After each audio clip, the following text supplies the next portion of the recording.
अस्सलाम वालेकुम, welcome back to another vlog. कैसे हैं आप सब? उम्मीद है कि सब खैरियत से होंगे, ठीक ठाक होंगे। तो जी, नया दिन, नई शुरुआत। आज का व्लॉग यहीं से स्टार्ट होता है। आज घर में बन रहा था लहसुन, तो मैंने सोचा क्यों ना इसको शूट कर लिया जाए। तो बस फिर मैं आ गई शूट करने के लिए। वैसे तो आप लोगों ने शॉर्ट में देख ही लिया होगा, क्योंकि मैंने इसकी हाफ़ वीडियो पहले ही अपलोड कर दी थी। बट मैं बिज़ी इतना हो गई थी, तो मुझे अभी टाइम मिला, तो मैंने आज इसको अपलोड किया है। यहाँ पे बैंगन को रख दिया था सीखने के लिए। मुझे इसकी फुल रेसिपी आती नहीं थी, बट मैं जब वीडियो शूट करने आई तो मैंने आज इसको सीख भी लिया कि ये बनता कैसे है। अच्छा होता है खाने में, बट इतना ज़्यादा मुझे पसंद नहीं है। वैसे ये स्पेशली मीमन लोग बहुत खाते हैं तो मैंने बस इतना सुना है कि ये गर्म होता है और खाना चाहिए। सर्दियों में तो बहुत अच्छा होता है, बहुत फ़ायदेमंद होता है, ऐसा मैंने सुना है। अब आप लोग मुझे कमेंट करके बताइएगा कि इसके क्या क्या फ़ायदे हैं और वाकई में ये इतना हेल्दी है या नहीं। और यहाँ पे इसका रायता तैयार हो रहा था, साथ ही साथ बैंगन सिक रहे थे और यहाँ पे रायता बन रहा था। वैसे तो इसको बैंगन के रायते के साथ ही खाया जाता है, बट कुछ लोग सिंपल दही के साथ भी खा लेते हैं। अब आप लोग मुझे बताइएगा, आप किसके साथ खाना पसंद करते हैं। और कुछ इसको लड्डू बनाकर भी खाते हैं। मतलब हर किसी का अपना अपना तरीका होता है बनाने का, बट बेसिकली हमारे यहाँ जो बनता है वो ऐसे ही बनता है कि रोटी को चूरा करके और सारा लहसुन उसमें शामिल करके और बैंगन का रायता बना के फिर हम उसके साथ खाते हैं। तो यहाँ पे वही भाभी रायता रेडी कर रही थी। इसमें भाभी ने चाट मसाला डाला था और नमक डाला था। मैं भूल चुकी हूँ स्पाइसेस क्या क्या थे, तो सॉरी, चाट मसाला, नमक और गरम मसाला और थोड़ा सा ज़ीरा पाउडर, हाँ, ये सारी चीज़ें डाल के इसको अच्छे से मिक्स कर लिया था। वैसे तो इसमें कुछ लोग इसमें कुटी हुई मिर्चें भी डालते हैं और पिसी हुई मिर्च भी डालते हैं, लाल मिर्च। तो आप पर डिपेंड करता है, आप डालो या ना डालो या स्किप कर दो। बट हम लोग नहीं डालते क्योंकि फिर उससे एसिडिटी ज़्यादा हो जाती है। तो हम लोग सिंपल यही 4 इंग्रेडिएंट्स का मसाला डाल के इसको बना लेते हैं और इसमें फिर बैंगन को मैश करके डाल देते हैं, तो यम्मी सा बन जाता है। यहाँ पे आटा भी निकाल लिया था हम लोगों ने और बैंगन भी सीख चुके थे, तो बस जल्दी जल्दी सारा काम हो रहा था। क्योंकि ये रेडी होता तो फिर हम लंच करते। हम सब इंतज़ार में थे कब ये बने और हम लंच करें। तो यहाँ पर बैंगन को पील ऑफ करना था, तो मैंने कहा लाओ इसकी स्किन मैं उतार देती हूँ। तो मैंने फिर इसकी स्किन उतारना शुरू करी और ये इतना गर्म था कि मेरे हाथ इतने जल रहे थे। बस मैंने फिर जल्दी जल्दी इसको पील किया। और आप लोग बताइएगा, इसको जब आप लोग पील ऐसे करते हो तो आपको मज़ा आता है या नहीं। मुझे ना इतना मज़ा आ रहा था इसको पील करने में। वैसे बैंगन का भरता भी बनता है हमारे यहाँ, तो मैं कहती हूँ लाओ मैं पील करके दूँ, क्योंकि जब इसकी स्किन उतार रहे होते हैं ना, इतनी सॉफ्ट हुई हुई होती है, ऐसा लगता है हम टिश्यू पेपर या कोई पेपर उतार रहे हो, इतनी सॉफ्ट हुई हुई होती है। तो मुझे ये काम बहुत अच्छा लगता है, पीलिंग वाला। आप लोग मुझे कमेंट करके बताइएगा, आप लोगों को भी ये काम अच्छा लगता है या नहीं। पहले तो मैं ये बिल्कुल नहीं खाती थी। मतलब मेरे घर वाले जब खाते थे तो मैं उनको देख के कहती थी, आप लोग ये क्या खाते हो, घास फूस, गाय जैसा चारा। तो मेरी भाभी कहती थी इसमें बहुत फ़ायदा होता है, ये बहुत हेल्दी होता है, ये खाया करो, ये तुम्हें अंदर से स्ट्रॉन्ग करेगा। मैं कहा ये चीज़ कैसे आपको स्ट्रॉन्ग कर सकती हूँ, मतलब कोई लॉजिक, कुछ चीज़ तो होनी चाहिए ना समझने के लिए। तो मेरी भाभी ने कहा तुम एक बार इसको खा के देखो, तुम्हें खुद फील होगा कि तुम्हें अंदर से कितना अच्छा लग रहा है।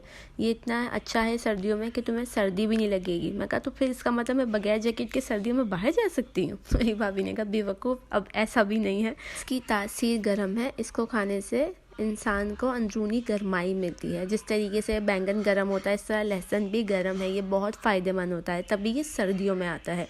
इसलिए ये फ़ायदेमंद होता है, क्योंकि इसको खाने से फ्लू वगैरह और अगर किसी को कफ़ हो जाए तो वो भी ठीक हो जाता है, क्योंकि इसमें बहुत गर्माई होती है।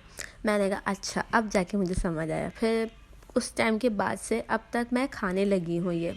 इतनी शौक से तो नहीं, बट ऐसा होता है कि जो टेस्ट वाला होता है ना, वो मैं कर लेती हूँ। मतलब अच्छा लगता है। पहले जो था ना, बिल्कुल भी अच्छा नहीं लगता था, देख के कुछ होता था तो अब ऐसा कुछ नहीं है, अब अल्हम्दुलिल्लाह खा लेती हूँ। वैसे हर चीज़ को खा लेना चाहिए, इस तरह नाक मुँह नहीं बनाने चाहिए। मैं पहले बहुत करती थी, अल्लाह मुझे माफ़ करे, अब ऐसा मैं कुछ नहीं करती। अब जो मिलता है सब्र शुक्र करके खा लेती हूँ। तो यहाँ पे बातों बातों में रायता तो रेडी हो चुका था, आप लोगों ने देख लिया। बैंगन को मैश करके दही में डाल के इसको रेडी कर दिया था। अब बारी थी रोटी की। तो ये बाजरे की रोटी बहुत मुश्किल से बनती है। मेरे लिए तो बहुत मुश्किल था, औरों के लिए भी मुश्किल होगा। मतलब मैं भाभी से यही पूछी थी कि ये इतना सख्त आटा लग रहा है, तो उन्होंने मुझे कहा तुम्हें दिखने में लग रहा होगा पर गूंदने में नहीं है। जिस तरीके से हम मैदा गूंदते हैं समोसों के लिए या फिर हम बेसन का गूंदते हैं, इस तरीके से यही बाजरे का होता है। इसको संभालना पड़ता है। ये नरम होता है, दिखने में हार्ड लग रहा है बट ये बिल्कुल नरम होता है। तुम अगर इसको हाथ लगा के भी देखो ना तो ये नरम है। इसको टेक्निक से गूंदना पड़ता है, ना पानी ज़्यादा ना कम, ना ये नरम होना चाहिए ना ये सख्त। मैंने कहा अच्छा ये तो बहुत ही मुश्किल काम है। तो उन्होंने कहा हमारे लिए नहीं है, हम तो प्रो हैं। मैंने कहा आप लोग तो हैं ही प्रो, आप लोग तो शेफ़ हैं भैया, आपकी क्या ही बात है। हम उस मकाम पे नहीं हैं, ना हम अभी आ सकते, तो बस हम आप लोगों को देख सकते हैं और आपसे सीख सकते हैं। तो यहाँ मैं भाभी से बातें कर रही थी कि आपने बाजरे की रोटी तो बना ली, अब आप मेरी पसंद का भी कुछ बना के खिला दें। तो उन्होंने मुझे कहा तुम्हें क्या खाना है। मैंने कहा मुझे मकई की रोटी और सरसों का साग खाने को दिल कर रहा है। तो उन्होंने बोला हाँ वो भी गर्म होता है, चलो कोई बात नहीं, एक बार हमारी विश पूरी हो गई, अब दूसरी में हम तुम्हारी विश पूरी कर देंगे। मैंने कहा तो फिर आप मुझे कब खिला रही हैं। तो उन्होंने बोला बहुत जल्द, बस तुम थोड़ा सब्र करो फिर मैं तुम्हें खिलाऊँगी। मुझे मकई की रोटी बहुत पसंद है और बेसन की भी बहुत पसंद है, जो मसाले डाल के बनती है ना, प्याज और हरा धनिया, लाल मिर्च, कुटे हुए मिर्च, ये सब डाल के। किसी दिन आप लोगों से शेयर करूँगी रेसिपी। तो मैं ज़्यादातर जो घर में बनाती हूँ गर्मियों में, मैं वो बनाती हूँ बेसन की रोटियाँ, जो मेरे घर वालों को बहुत पसंद है। किसी दिन आपके साथ भी शेयर करूँगी रेसिपी। वो ज़्यादातर मैं गर्मियों में ही बनाती हूँ और गर्मियों में ही खाई जाती है।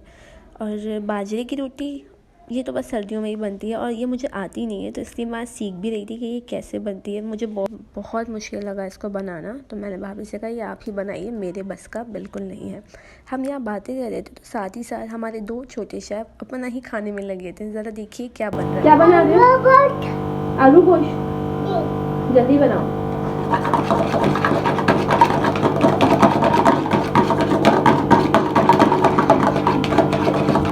क्या बना रहे हो? आलू गोश्त। बस ये लोग अपना आलू गोश्त बनाने में लगे थे और यहाँ हम लोग अपनी बाजरे की रोटी को बनाने में लगे थे। वैसे तो 2-3 भाभी ने बना ली थी क्योंकि मैं उनकी वीडियो क्लिप करने चली गई थी। इतने क्यूट लग रहे थे माशाल्लाह से 2 छोटे छोटे हमारे शेफ़। तो मैंने सोचा क्यों ना यार, ये अच्छा मोमेंट होता है, यादें होती हैं जिनको आप कैप्चर कर लेते हो। तो मैं बस उनकी वीडियो बनाने लगी और यहाँ पे हमारी तीसरी रोटी थी जो बन रही थी, 2 बन चुकी थी। खाने में अच्छी थी, नॉट बैड। इसको रूखा रूखा भी खा सकते हो बट इतना ज़्यादा नहीं अच्छी लगती, क्योंकि मुझे ऐसा लगता है कि ये खाते हो ना तो मुंह बहुत अजीब सा हो जाता है। ऐसा लगता है मुंह में आपके कुछ मिट्टी टाइप है, ऐसा मुझे फ़ील होता है। मैंने अपनी भतीजी से पूछा कि क्या तुम्हें भी ऐसा फ़ील होता है कि यार दुनिया का आखिरी अजूबा मैं ही हूँ जो मुझे इतनी अजीब अजीब चीज़ें फ़ील होती हैं। तो उसने मुझे बोला नहीं बूजी, ऐसा कुछ नहीं है, ऐसा मुझे भी फ़ील हो रहा है कि शायद मुंह में कुछ मिट्टी जैसा है। मैं कहा हाँ फिर ठीक है। एक तसल्ली हो जाती है यार, जब आपके साथ कोई और मिल जाता है ना तो अच्छा लगता है कि हाँ भाई चलो कोई तो सपोर्ट करने वाला है या कोई तो हमारी हाँ में हाँ मिलाने वाला है। तो यहाँ पे बस भाभी जलेबी रोटियाँ कर रही थी और मैंने ट्राई किया था बट मेरा हाथ बहुत जल रहा था। मैंने सोचा ये थोड़ा सा ठंडा हो जाए ताकि इसकी जो गरमाई है वो बाहर निकल जाए, उसके बाद मैं इसको तोड़ूंगी, क्योंकि ये बहुत गर्म था यार, लिटरली हाथ जल रहे थे मेरे ना। भाभी लोगों को तो आदत है इतना सब करने की, एक होता है नॉर्मल गरम, पर ये बहुत ही ज़्यादा गरम था क्योंकि बाजरे की रोटी शायद इसलिए इसमें इतनी ज़्यादा वो थी, हीट बहुत निकल रही थी इसमें से। तो मैंने कहा थोड़ा रुक के ठहर के फिर मैं इसको तोड़ूंगी।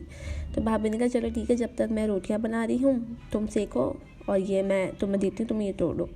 तो भाभी बना रही थी, आप भी सेक रही थी और मैं उनके साथ ये काम करवा रही थी, मतलब रोटियों को तोड़ रही थी, पीसेस छोटे छोटे उसके पीसेस कर रही थी। मैं यहाँ नोट कर रही थी कि यार इसमें कितना टाइम लगता है, मतलब कहने को तो सिर्फ एक नाम है लहसुन बनाया है, लेकिन यार इसमें बहुत टाइम लगता है सीरियसली। पहले तो वो लहसुन को साफ़ करो इतनी मेहनत से, फिर उसके बाद रोटी बनाओ, फिर उसको तोड़ो, फिर लहसुन को उसमें डालो, फिर रायता बनाओ, फिर बैंगन डालो इसके अंदर। मतलब इतनी सारी चीज़ें हैं छोटी छोटी, लेकिन बहुत सारी हैं।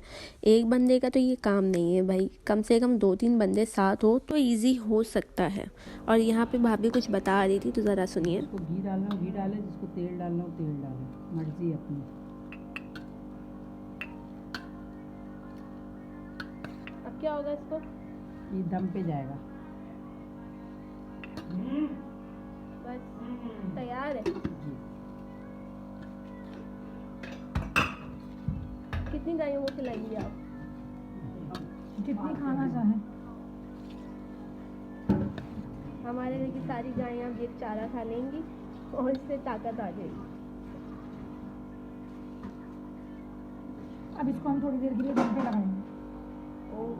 मैं यहाँ पे भाभी और आपी के साथ मस्ती कर रही थी कि कितनी गायें हमारी ये खाना खाएंगी तो वो उसी का जवाब दे रही थी। तो खैर यहाँ पर ये बस दम पे चला गया था, 5 से 10 मिनट का दम दिया था इसको बस, और ये रेडी हो चुका था फाइनली। इतनी मेहनत करने के बाद ये हमें मिल चुका। और यहाँ पे ये देखें मेरी भूखी भतीजी जो खाने के लिए आई, तो मैंने उसको बोला सबर, पहले मैं अपनी वीडियो बना लूँ, कि वीडियो बनाना भी तो ज़रूरी है। इतनी मेहनत करने के बाद एटलीस्ट आप लोग तक कुछ तो पहुँचना चाहिए। मैंने कहा कि पहले मैं वीडियो बना लेती हूँ, उसके बाद खाएंगे। तो बस यहाँ पे मैंने आप लोगों के लिए वीडियो बना ली थी और नो डाउट माशाल्लाह से बहुत मज़े का बना था यार। मेहनत वसूल है सच में, इतनी मेहनत करने के बाद एट लास्ट खाने को मिल गया। तो बस हम लोगों ने जल्दी से लेसन खाया, फिर याद आया कि रात में तो हमें शादी में जाना है, तो हमने कहा चलो पहले खा लेते हैं, उसके बाद शादी की तैयारी करते हैं जाने के लिए। और यहाँ पर हम लोग तैयार होकर निकल चुके थे। मतलब मैं इतना बिज़ी हो गई थी कि मुझे याद ही नहीं रहा, ना मैं शूट कर सकी कुछ, कि मुझे वीडियो भी शूट करना है। सब इतनी जल्दी जल्दी हुआ कि देर हो रही थी। 8:30 बजे हमें निकलना था और हमें बज चुके थे 9। तो हम लोग भाई बहुत गुस्सा कर रहे थे कि बहुत लेट हो गए हैं, जल्दी करो जल्दी करो। और आपको पता है बच्चों के साथ लेट तो हो ही जाता है। तो बहरहाल हम लोग तैयार श्यार हो के यहाँ आ चुके थे, फाइनली नीचे उतर गए। तो मुझे याद आया कि चलो यार छोटी सी क्लिप कैप्चर कर लूँ, तो मैंने यहाँ पे ये क्लिप कैप्चर कर ली थी। और फिर हम लोग लॉन में आ चुके थे और यहाँ मूसा और यूसुफ बैठे थे, उन्होंने मुझे हाई किया। फिर मैंने सोचा थोड़ी बहुत लॉन की पिक्चर्स या वीडियोस ले लूँ, तो बस मैंने यहाँ पे थोड़ा सा कैप्चर किया, क्योंकि मुझे सर्दी बहुत लग रही थी। तो मैं उठ के आगे नहीं कि मैं कहा जो भी करना है मुझे यहीं से बैठे बैठे करना है, क्योंकि मुझसे बर्दाश्त नहीं हो रही सर्दी, बहुत सर्दी थी। और यहाँ ये मेरी प्यारी सी ज़ोहरा जो मुझे हाई करी थी और यहाँ पे हम लोग बैठ के एंजॉय कर रहे थे, बातें वगैरह की, लॉन देखा, बहुत अच्छा था। शादी बहुत अच्छी थी। आज बारात थी, तो बस ये हम बारात में ही आए थे। फिर आगे वलीमे की भी थी, बट मैंने तो बारात में जाके बस कहा कि अब मेरी नहीं है भाई, मैं नहीं जा सकती वलीमे में, तो बारात ही मेरे लिए काफ़ी थी। और यहाँ पे स्टार्टर में सूप था और क्रैकर्स थे। सूप मज़े का था बट बहुत स्पाइसी था, तो हम लोगों ने सूप लिया, क्रैकर्स खाए। और फिर उसके बाद थोड़ी देर बाद ही बारात आ चुकी थी। बारात का वेलकम हो रहा था, बहुत अच्छा वेलकम किया था और गाने भी लगे थे। मैंने गाने लगाए नहीं क्योंकि मुझे कॉपीराइट का क्लेम आ जाता तो इसलिए मैंने वो गाने हटा दिए हैं। और ग्रूम भी बहुत अच्छा था माशाल्लाह से, और ब्राइड तो वो भी माशाल्लाह बहुत प्यारी थी, जोड़ी बहुत अच्छी थी। अल्लाह इनकी नसीब भी बहुत अच्छे करे। मतलब लड़की की शादी होती ना तो थोड़ा सा ना होता है दिल में कि यार कितना टाइम हम लगाते हैं अपने माँ बाप के घर में, एक अरसा हम गुजारते हैं, और फिर अचानक से एक पल ऐसा आता है कि हम ज़िंदगी के लिए किसी और के घर चले जाते हैं, किसी और की बीवी बन जाते हैं, किसी और की बहू बन जाते हैं। एकदम से ज़िंदगी पूरी तरीके से पलट जाती है। हम अपने माँ बाप की एक लाडली बेटी होते हैं और अचानक से एकदम से पराए हो जाते हैं। खैर ये तो चलता हुआ आ रहा है दस्तूर बस दुआ है कि अल्लाह पाक हर बेटी का नसीब बहुत अच्छा करे। और यहाँ पे साथ ही साथ खाना खुल चुका था क्योंकि देर बहुत हो गई थी। हम लोगों ने जल्दी से खाना खा लिया। फिर उसके बाद ये हमारी छोटी सी प्यारी सी गुड़िया जो डांस कर रही थी, क्योंकि गाने लगे हुए थे और इनसे तो सब्र होता नहीं है तो बस ये यहाँ डांस कर रही थी, मैंने फिर इसकी वीडियो बना ली। और बस आज का व्लॉग यहीं तक था। उम्मीद है आप लोगों को पसंद आया होगा। प्लीज़ लाइक और सब्सक्राइब कर दीजिएगा। इंशाल्लाह फिर हाजिर होंगी नेक्स्ट व्लॉग में कुछ न्यू चीज़ों के साथ। तब तक के लिए मेरी फैमिली और मुझे अपनी दुआओं में याद रखिएगा। फ़ी अमान अल्लाह।